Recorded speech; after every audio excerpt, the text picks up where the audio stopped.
Esta mañana está con nosotros Carlos Angnay de la Bastida, él es ex candidato a la presidencia de la República, quien va a tratar diversos temas con ustedes y con nosotros también esta mañana. Buen día, don Carlos, bienvenido. Muy buenos días, Carolina. Muchas gracias. Han habido muchas reformas sobre todo en la reforma laboral. ¿A qué sector usted cree que se afecta más con estos nuevos cambios? Pues afecta a toda la población. Está muy bien ingresar a las amas de casa a la seguridad social y a todos los ciudadanos, pero es necesario contribuir de parte del Estado. Es decir, no se puede incrementar el número de afiliados y disminuir la cantidad de dinero al Seguro Social, como está haciendo el gobierno.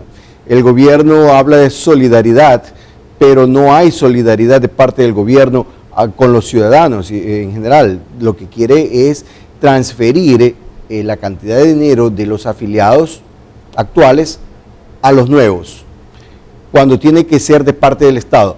Ni siquiera mantiene la misma contribución, sino que disminuye la contribución del 40% para las pensiones jubilares, de tal manera que se está hablando de un desfinanciamiento del IES de aquí a 12 años, el presidente dice 23 años, pero nunca se debe estar hablando de un desfinanciamiento del Instituto Ecuatoriano de Seguridad Social. Lo que se tiene que hacer es preservar el capital de tal manera que nunca tengamos ese problema.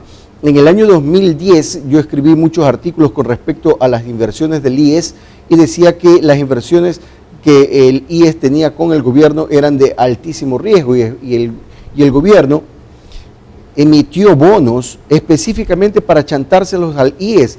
Esa no es la forma de tratar al ciudadano más desamparado, a aquellos que se van a jubilar o están jubilados. ¿Cuál cree usted que es la situación actual del IES?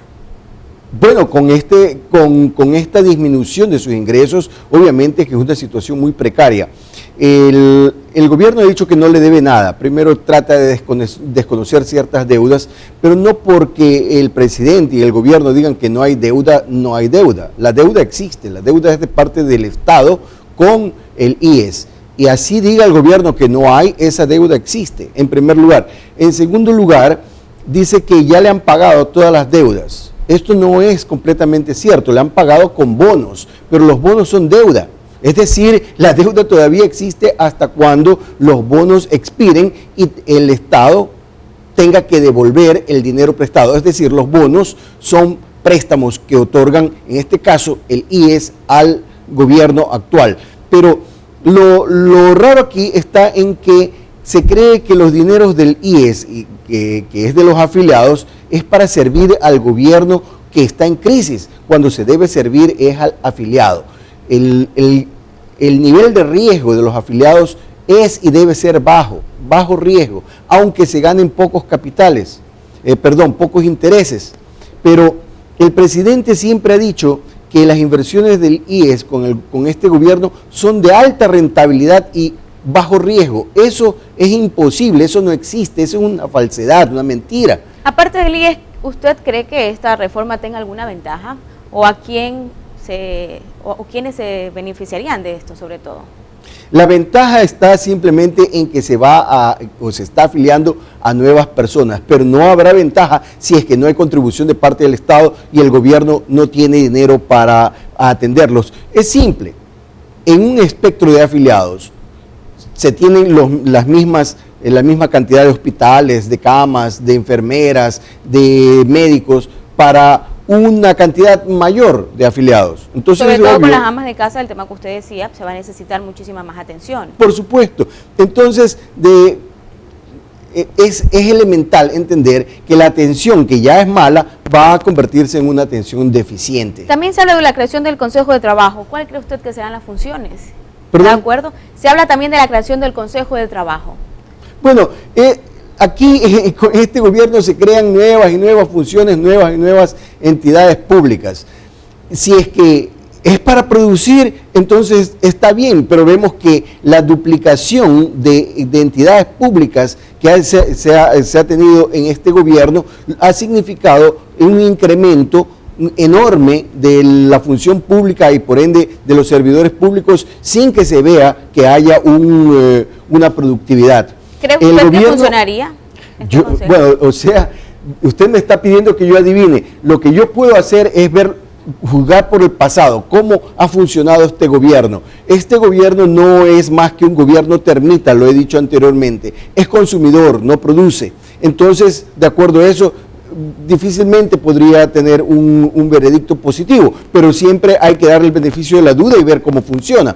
El asunto es que el gobierno se ha quedado sin dinero, y lo he venido advirtiendo por mucho tiempo, y ha presupuestado con altos precios del petróleo, lo cual ahora ya al fin parece que se han dado cuenta que no va a suceder por lo menos durante este año, y quién sabe si el próximo año, y quién sabe cuándo. Así que han entrado en una etapa de pánico y de negación. El presidente quiere negarlo y dice que el país está preparado, o el gobierno está preparado aún para un precio del petróleo de $20 por barril. Pero yo me preguntaría, ¿están preparados para qué? Seguramente están preparados para irse corriendo, porque ya en el año 2012 yo les advertí que precios del petróleo bajos serían catastróficos para un gobierno de esta naturaleza que es consumidor y no produce nada. Y sin embargo entonces el presidente lo desmintió, dijo que que era mentira, que el gobierno estaba preparado aún hasta con precios de petróleo de $54 por barril, que por debajo de ello entraríamos en crisis. Ahora que estamos con precios del petróleo por debajo de $54 por barril, y me estoy refiriendo al precio del petróleo ecuatoriano, ahora dice que estamos preparados para 20. Me imagino que si es que llegásemos a 20, entonces será que estamos preparados aún para 10. Para terminar, don Carlos, el presidente de la República simplemente se mueve con el vaivén de las olas, y sus declaraciones son contradictorias, inclusive dentro de un mismo discurso. Por el tiempo, don Carlos, la última pregunta: ¿cuál usted cree que es la situación actual del país? Crítica, caótica. Lamentablemente el gobierno no hace caso y continúa con sus gastos improductivos e innecesarios, y está transfiriendo sus errores los transfiere, y el riesgo los transfiere a los ciudadanos. Yo he dicho desde hace ya mucho tiempo que el gobierno debe ser austero en sus gastos, pero no transferir esa austeridad a los ciudadanos con salvaguardias, con más impuestos, incrementando la deuda interna y externa, y ahora eliminando los subsidios, y posteriormente, cuando ya no tengan ninguna otra salida, tendrá que desdolarizar, lo cual es catastrófico para el país. Ahora ya es tarde. He venido advirtiéndoles constantemente para que este momento no llegue, y sin embargo ha llegado, y ahora el presidente muestra señales de pánico, y nuevamente todavía no reducen los gastos improductivos, como por ejemplo en propaganda engañosa y mentirosa que continúan dándonos para mantenerse ellos en el poder. Yo creo que el presidente y su gobierno deben por primera vez pensar realmente en el ciudadano ecuatoriano, porque nunca han pensado en nosotros, han pensado solamente en ellos, en mantenerse en el poder, y eso ahora me parece a mí que es debido a que es por miedo, antes por la ambición del poder, ahora por el miedo de qué es lo que puede suceder posteriormente si es que hubiese un gobierno diferente al de ellos. Muy bien, muchísimas gracias por habernos acompañado. Estuvo con nosotros Carlos Sangnay de la Bastida, el ex candidato a la presidencia de la República. Tiempo de una pausa comercial, ya regresamos con más información.